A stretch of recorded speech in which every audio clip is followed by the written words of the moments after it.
Friendship ಅನ್ನೋದು ಎಷ್ಟೇ ಅಕ್ಕಪಕ್ಕ ಇದ್ದರೂ ಮದುವೆ ಆದಮೇಲೆ ನಮ್ಮ ಕೆಲಸ ನಮಗೆ, ಅವ್ರ ಕೆಲಸ ಅವ್ರಿಗೆ ಅನ್ನೋ ಥರ ಬ್ಯುಸಿಯಾಗಿದ್ಬಿಡ್ತೀವಿ. ಅದೇ ಥರ ನಾವು ಕೂಡ ಅವಳನ್ನ ಕೊನೆದಾಗಿ ತೋರಿಸ್ತೀನಿ ನನ್ನ ಫ್ರೆಂಡ್ ಯಾರು ಅಂತ.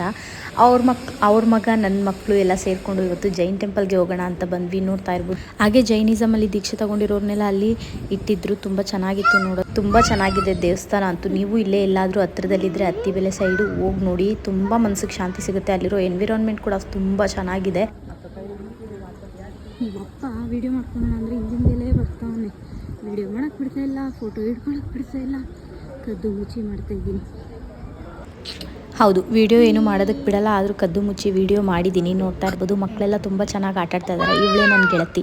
ನಾನು ನನ್ನ ಫ್ರೆಂಡ್ ಸುಮಾರು 20-25-4 ವರ್ಷದಿಂದ ಫ್ರೆಂಡ್ಸು. ಮೊದಲೆಲ್ಲ ತುಂಬ ಚೆನ್ನಾಗಿ ಹೊರಗಡೆ ಎಲ್ಲ ಹೋಗ್ತಿದ್ವಿ. ಮದುವೆ ಆದಮೇಲೆ ತುಂಬಾ ಕಡಿಮೆ ಆಗೋಯ್ತು. ದೇವಸ್ಥಾನ ಕೂಡ ಮುಚ್ಚಿತ್ತು ಅಂತ ನಾವು ಅಲ್ಲೇ ಸ್ವಲ್ಪ ಹೊತ್ತು ಮುಂದೆ ಕೂತ್ಕೊಂಡು ಚಿಟ್ಚಾಟ್ ಮಾಡಿ ಆಟಾಡ್ಕೊಂಡು ಮಕ್ಕಳೆಲ್ಲ ಬಂದ್ವಿ. ಮತ್ತೆ ಸಿಗೋಣ, ಬಾಯ್.